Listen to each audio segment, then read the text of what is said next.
speaker is Dr.Kanimozhi NVN somu. Thank you, sir. I rise to address this august house for the first time with utmost humility. I would like to express my sincere gratitude and thanks to our beloved DMK President and the Chief Minister of Tamil Nadu, Thiru M.K. Stalin, for giving me an opportunity to become a member in this august house. With a pride, I wish to say that I belong to the Dravidian stock. I revere the legendary leaders Thandai Periyar, Peraringer Anna, Kalaignar M. Karunanidhi, with whom my grandfather N.V. Natarajan worked with. My father, the late NVN Somu, was a Minister of State for Defence in the Union government, who died in harshness on his way to address forward troops of Indian Army in 1997 near Tawang in Arunachal Pradesh in a helicopter crash. I am indebted to all of them. Sir, as we enter into the third year of COVID pandemic, we expected the budget 2022-23 would seek to balance short-term fiscal needs with structural reforms to support medium-term growth. However, nothing has been done in this regard, and the road to recovery is very fragile. Every household in the country fails to meet both the ends of the monthly balance sheets. The only sure thing in this last 3 years is the economic uncertainty. Now the Omicron variant has also renewed the economic uncertainty. Even without another full-scale lockdown, substantial fiscal support will be required to keep recovery track month by month. But our Honorable Finance Minister is happy to announce schemes and roadmap for next 5-6 years. There is a saying in Tamil, "Irpathai vitittu parapathai pidipadu tagumo." The Finance Minister's action is akin to this. The COVID pandemic has added 20 crore new poor people into the system and robbed more than 20 crore people their jobs. Tourism and hospitality sector was hard hit, and the road to recovery is still very bleak. But the Finance Minister is happy to announce scheme for the next decades. Kura eri kori pidikadavan vaana meri vaigundam ponana. I think the Finance Minister knows the meaning of this proverb. Sir, as a medical professional, I would like to emphasize that the COVID-related medical interventions will still remain a top priority for the foreseeable future. The development in medical infrastructure and public awareness by the state governments has reduced the death toll due to COVID-19 pandemic. Unfortunately, the patients with other ailments had to bear the heavy burden in the coming years. Than the estimated fund from last year, this year 500 crores of funds have been cut off in this pandemic budget for the health. Unless the budget allocation for medical care and infrastructure increase to 6% of country's GDP, the country may not be in a position to serve its 140 crore population. Though we are optimistic that COVID pandemic would end soon, the government has no clue how to tackle if there is any other virus outbreak in the future. Unless the government gets the right advices of the medical expertise, whatever planned by the government is like putting cart before the horses. Sir, last time there were many deaths due to the unavailability of the oxygen. I think the PM Care Fund can set up oxygen plants across the country in all the government hospitals. It is very important to protect the health of all citizens from the risks associated with any future pandemic. To mitigate these risks, the role of health insurance sector becomes a more vital, necessitating a collaborating effort to improve health insurance penetration and the development of healthcare facilities across the country. One of the largest contributing factors to these high prices is the current 18% GST rate imposed on the health insurance premium. The sector has called for a GST rate cut on health insurance premium and granting infrastructure status to healthcare facilities to boost access to quality healthcare. But the government is turning a blind eye in this regard. In fact, there is a need for GST exemption for several life-saving medicines, equipments, and services. As per industry reports, an estimated 56 crore individuals from lower middle class to upper middle class do not have any health insurance cover, and it represents about 40% of India's population.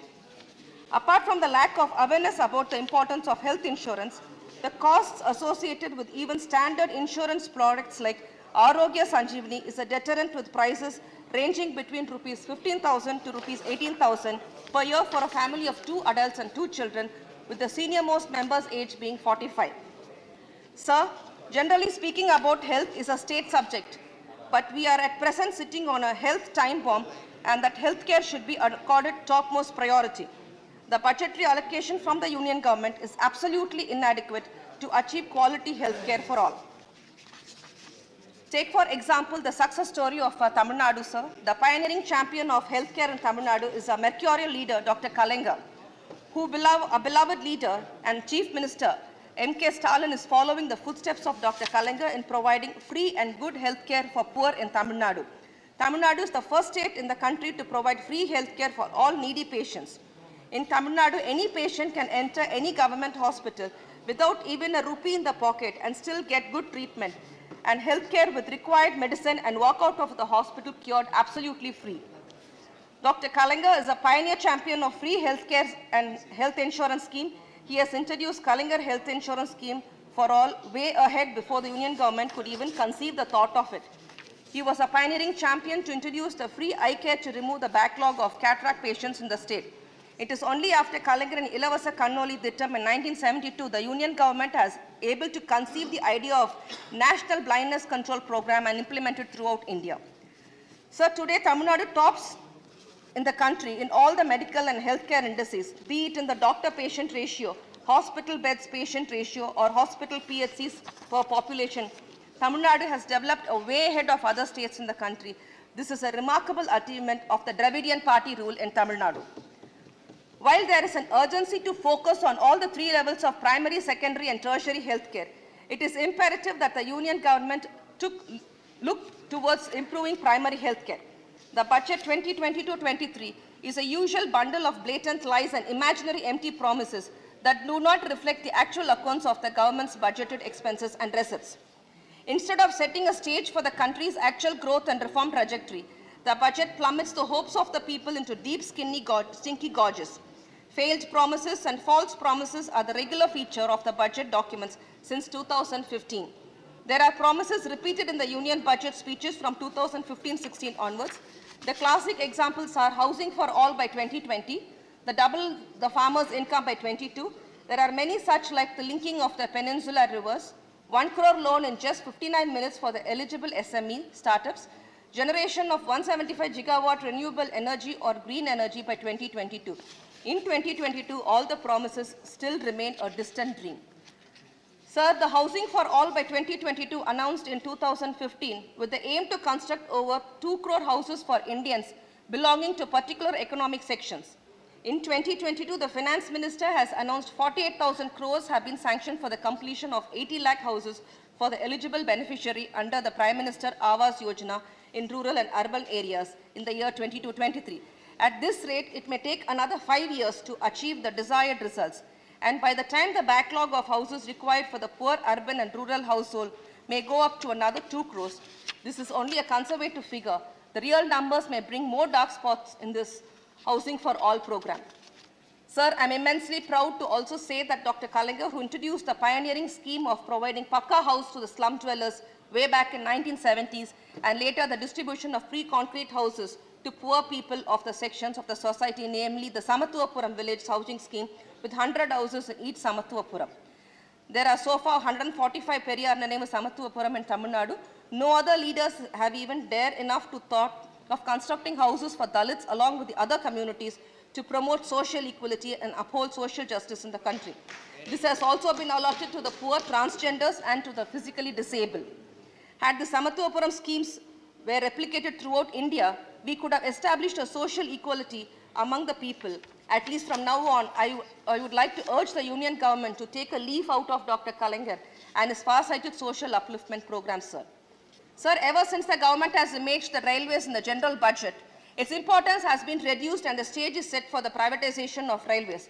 It took 67 years for the rulers from Jawaharlal Nehru to Manmohan Singh to develop railways into one of the world's largest network and employers.